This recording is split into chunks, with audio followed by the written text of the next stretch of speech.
The neutral zone, the war, had been raging for 3 years when the first ambassador arrived at Earth's orbital station. Captain Sarah Chun watched through the observation deck as the sleek vessel approached, its hull bearing the crimson insignia of the hegemony. Behind her, Director Marcus Webb adjusted his formal diplomatic robes, preparing for yet another attempt to drag humanity into a conflict that had already consumed half the galaxy. The hegemony and the Dominion had been locked in brutal warfare since their first contact went catastrophically wrong.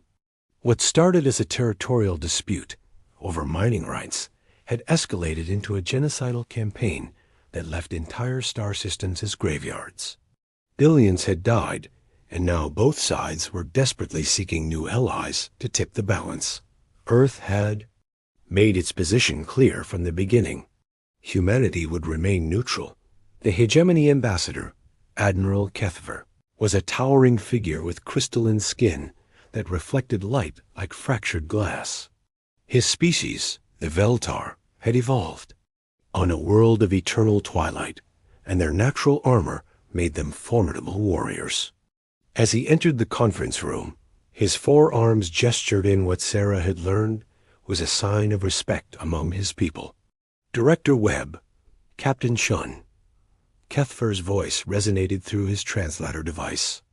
I come before you once again, with an offer that could secure Earth's future among the stars. Webb leaned forward across the polished conference table. Admiral, as we've explained in our previous meetings, Earth's position remains unchanged. We will not take sides in this conflict. The Veltar's crystalline features shifted in what might have been frustration. You cannot remain neutral forever. The Dominion grows stronger with each passing day. Their latest weapon can crack planets like eggs. If they achieve total victory, do you truly believe they will spare Earth simply because you chose not to fight? Sarah had heard this argument before. Both sides used the same fear tactics, the same promises of protection in exchange for military support. The hegemony wanted access to Earth's manufacturing capabilities and its surprisingly innovative military technology. The Dominion, led by the ruthless overlord Zexthol, made similar demands whenever their representatives visited. Our neutrality isn't weakness, Admiral, Sarah replied. It's strategic. While you and the Dominion tear each other apart, Earth remains a safe haven. Our hospitals treat wounded from both sides. Our trade routes stay open. Our colonies continue to grow and prosper. This was true. Earth had transformed itself into the galaxy's neutral ground. Refugee ships from both factions found sanctuary in human space. Earth's advanced medical facilities treated alien wounded without asking which side they fought for. Human merchants traded with anyone who approached in peace, and human diplomats worked tirelessly to establish temporary ceasefires for humanitarian aid. Kethver's forearms spread wide in a gesture of pleading. You speak of prosperity, but what of justice? The Dominion has enslaved entire species. They use biological weapons that turn civilians into mindless drones. How can you remain neutral in the face of such atrocities? Webb's expression remained calm. We're not ignorant of the suffering, Admiral, but joining your war won't end it faster. It will only create more casualties. Earth's position allows us to help in ways that military action cannot. Sarah watched as the Admiral's crystalline skin darkened, a sign of deep emotion among his species. She almost felt sorry for him. The hegemony was losing the war, slowly but steadily. Their honor-bound tactics were no match for the Dominion's ruthless efficiency. Very well, Kethver said finally. But remember this conversation when Dominion. Ships darken your skies. Neutrality is a luxury that war does not permit. After the Admiral left, Webb turned to Sarah. What's our real status on the defense grid? Sarah glanced around the room, checking for surveillance devices out of habit. Officially, we have basic planetary defenses and a small patrol fleet. Unofficially, We've been preparing for the day. Someone decides to test our neutrality. Earth's public military was intentionally modest. A few dozen destroyers, some orbital defense platforms, and ground-based missile systems. What the galaxy didn't know was that humanity had been working around the clock on classified projects. Deep beneath the surface of Mars, human engineers were building weapons that would make both the hegemony and Dominion reconsider their assumptions about Earth's capabilities. The Dominion ambassador arrived 2 days later. Overlord Zexthal didn't bother with diplomatic niceties. His species, the Kroll-Lanash, resembled metallic insects with serrated claws and multifaceted eyes. They had conquered their way across the galaxy through pure aggression and technological superiority. Humans, Zexthal's voice was like grinding metal. Your neutrality is an illusion. In war, there are only victors and the dead. Choose your side now, and we will grant you a place in our empire. Continue this charade, and you will be swept aside like all the others. Webb maintained his diplomatic composure, but Sarah could see the tension in his shoulders. The Dominion wasn't known for empty threats. Overlord Earth's neutrality benefits everyone.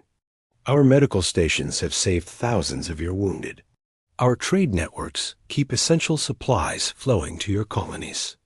Zexthal's claws clicked against the table. Temporary conveniences. When we crush the hegemony, we will have no need for neutral parties. You will serve, or you will be replaced by a species more ... compliant. Sarah felt her hand drift toward her sidearm. The gesture wasn't lost on the Dominion overlord, whose multifaceted eyes focused on her with predatory interest. Captain Chun, Zexthalia's attention shifted to her. I have studied your military record. Impressive for a primitive species, but you have never faced the Dominion in battle. Your little ships would be target practice for our fleet. Sarah met his gaze without flinching. Overlord, I've studied your tactics as well. Very effective against species that fight like you do. But humans ... we have different ideas about warfare. The insectoid creature's head tilted, a gesture of curiosity. Such as, we're very good at adapting, learning from our enemies, finding weaknesses where others see only strength. Zexthal's mandibles clicked in what might have been amusement. Brave words. I hope you maintain such confidence when the time comes to test them. After the Dominion delegation left, Sarah and Webb walked through the station's observation deck. Outside, the stars seemed peaceful, but they both knew that peace was an illusion. Somewhere out there, fleets were maneuvering, weapons were charging, and entire civilizations were preparing to live or die based on the next battle's outcome. How long do you think we have? Webb asked. Sarah considered the question. Not long. Both sides are getting desperate. Someone's going to make a mistake. And when they do, our neutrality won't protect us anymore. She was right. The mistake came 3 weeks later. A human medical convoy was traveling through the Kepler sector, carrying supplies to a refugee camp on the border between hegemony and Dominion space. The convoy flew under Earth's neutral banner, clearly marked, with medical symbols that both sides had agreed to respect. The Dominion patrol that intercepted them was led by a young commander eager to prove himself. When the human captain identified their mission and requested safe passage, the Dominion officer saw only an opportunity to send a message. Neutrality is weakness, he transmitted to the human ship. The Dominion does not recognize cowards. The convoy was destroyed with all hands. 47 medical personnel, including volunteers from a dozen different species who had sought refuge on Earth. The attack was recorded by automated beacons and transmitted across the galaxy within hours. Sarah watched the footage in the Situation Room beneath the lunar surface. The secret facility had been built years ago, when Earth's leaders first realized that neutrality might not be enough to protect humanity from the galaxy's larger conflicts. Around the table sat the real architects of Earth's defense: scientists, military commanders, and intelligence operatives who had been preparing for this moment. 47 people, Webb said quietly. They killed our people to make a point. General Robert Martinez, a veteran of Earth's last major conflict, studied the tactical display. This wasn't random. They knew exactly what they were doing, testing our resolve. Dr. Elena Vasquez, director of the Classified Weapons Program, pulled up holographic displays of Earth's hidden arsenal. The Dominion thinks they're dealing with a primitive species. They have no idea what we've been building. Sarah looked at each face around the table. These were people who had spent years hoping they would never need to use the weapons they'd created. Now that hope was dead, burned away with 47 innocent lives. Recommendations? She asked. Martinez leaned forward. We give them one chance. One warning. If they want to test humanity's resolve, they need to understand what that means. Webb nodded slowly. I'll draft the diplomatic protest, but we all know they'll ignore it. Then, we prepare for war, Sarah said. The words felt strange in her mouth. Earth had been neutral for so long that many had forgotten humanity's capacity for violence. But Sarah remembered the old wars, the lessons learned in blood and fire. Humanity's greatest strength had never been its technology or its numbers. It was its ability to learn, to adapt, and to never give up. The Dominion's response to Earth's diplomatic protest was swift and predictable. Overlord Zexthal himself sent the reply: weakness disguised as righteous anger. Your protest is noted and dismissed. The Dominion recognizes only strength. That night, Sarah stood in the command center as encrypted communications flowed between Earth and every human colony, outpost, and ship in known space. The message was simple: prepare for war. The galaxy was about to learn that humanity's neutrality had been a choice, not a limitation. And now that choice was over. Asterisk, when Earth goes to war, the second attack came without warning. The Hughes Harmony, a civilian colony ship carrying 15,000 settlers to the Centauri system, was 3 days from its destination when Dominion interceptors surrounded it. The ship's captain, Maria Santos, broadcast on all frequencies that they were civilians, under Earth's protection. The Dominion commander's response was broadcast across the galaxy. Earth's protection means nothing. Surrender your ship or be destroyed. Captain Santos had been a military pilot before joining the colonial fleet. She knew what surrender meant. To the Dominion, their labor camps were graveyards with production quotas. Negative, Dominion fleet. We are civilians under interstellar law. The Harmony lasted 3 minutes under the Dominion's fire. 15,000 lives extinguished to make a point. Sarah Chun received the news in Earth's primary command bunker, buried 3 kilometers beneath the Rocky Mountains. The facility had been built in secret over the past 5 years, connected by quantum communication networks to similar bunkers on Mars, Luna, and in the asteroid belt. As she watched the tactical display update with the colony ship's final transmission, she felt something cold settle in her chest. That's it, she said to the assembled command staff. No more warnings, no more diplomacy. Activate Prometheus. Protocol. General Martinez nodded grimly. All units are standing by. Dr. Vasquez, what's the status on our special weapons? Dr. Elena Vasquez pulled up holographic displays showing weapon systems that officially didn't exist. Fully operational. The Dominion has no idea what they're about to face. Commander Jake Morrison, head of Earth's Special Operations, studied intelligence reports from across the galaxy. His team had been infiltrating both hegemony and Dominion territory for years, gathering information while maintaining the fiction of neutrality. Target packages are ready. We can hit 17 critical. Installations simultaneously. Sarah looked around the room at the faces of people who had spent years hoping this day would never come. Earth's neutrality hadn't been cowardice or indifference.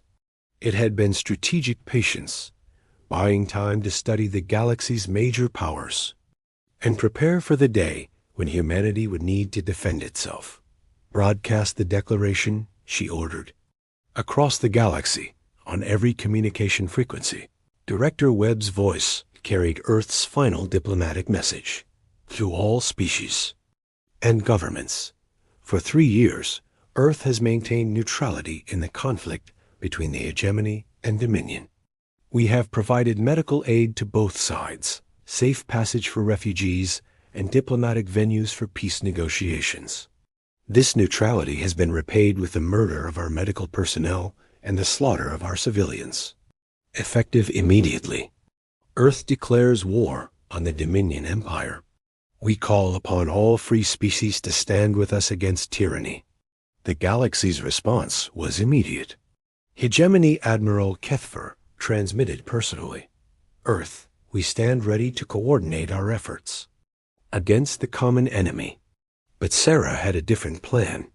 Admiral, we appreciate your offer, but humanity fights its own battles. Stay clear of our operations, and we'll stay clear of yours. The first wave of human attacks began 6 hours later.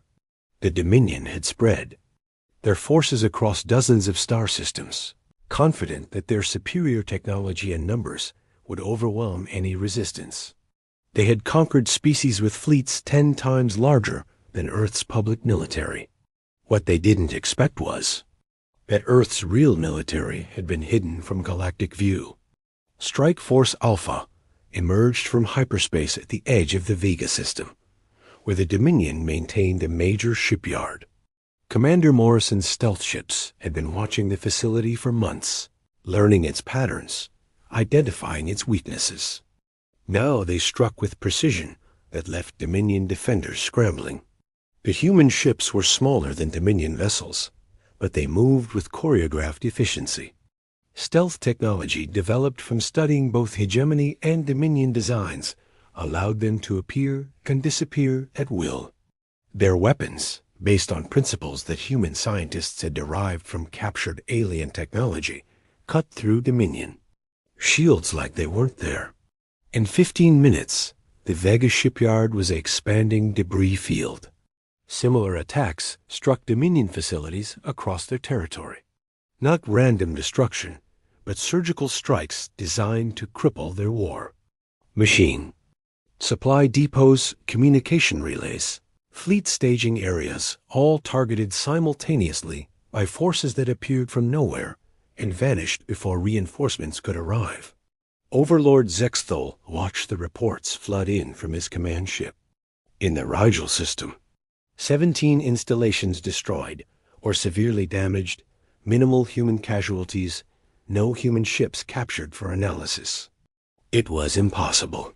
Earth's military was supposed to be primitive, limited to basic patrol vessels and defensive platforms. How many ships do they have? He demanded from his intelligence chief.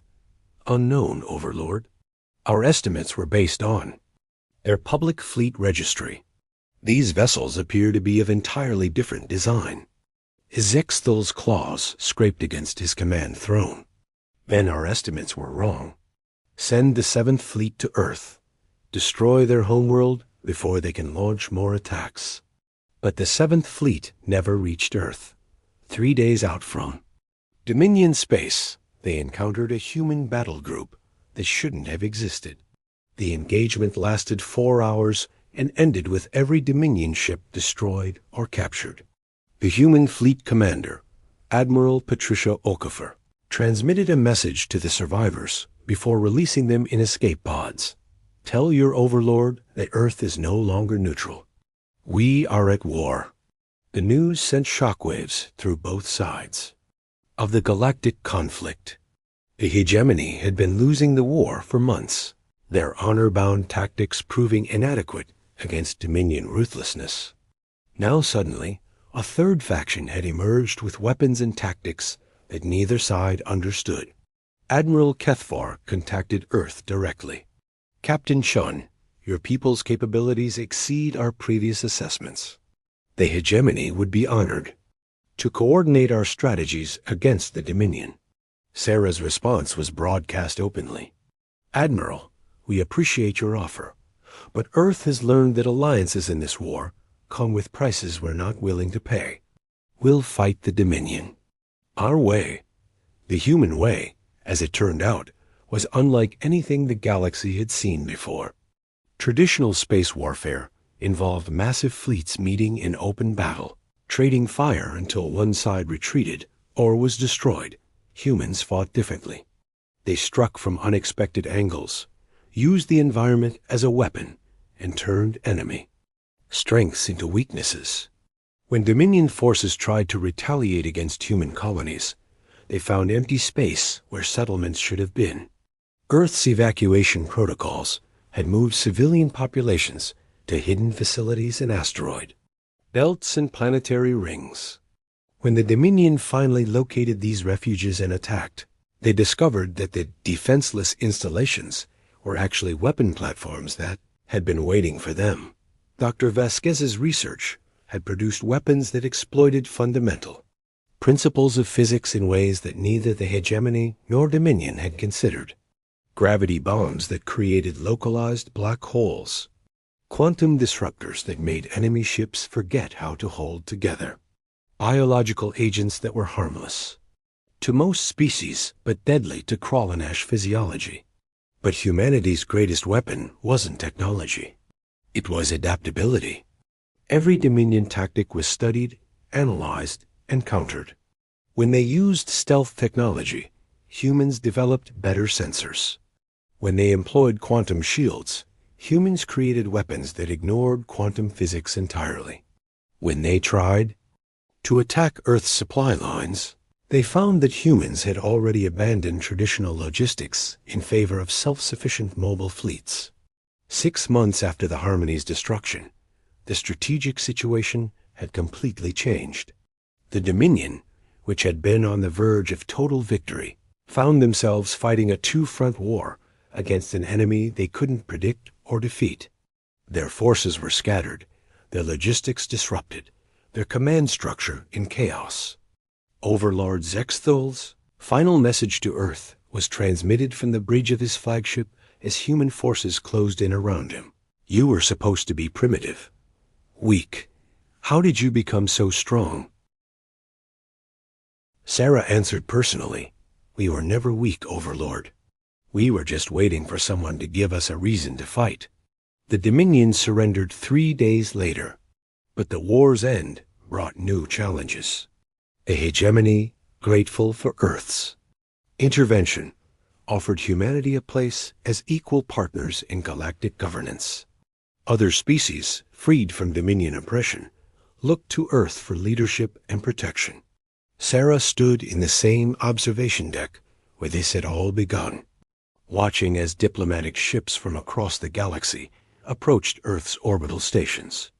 The neutral haven had become the center of a new galactic order, not through conquest, but through the simple act of refusing to tolerate injustice. Director Webb joined her at the observation window. Any regrets about ending our neutrality? Sarah considered the question. No, neutrality was the right choice when it protected innocent lives. War was the right choice when neutrality failed to do that. The key is knowing when to change course. Outside, construction crews were building new facilities to accommodate the flood of species seeking Earth's protection and partnership. The galaxy was learning that humanity's greatest strength wasn't its weapons or its tactics. It was its refusal to accept that things had to stay the way they were. The age of Earth's neutrality was over. The age of human leadership had begun.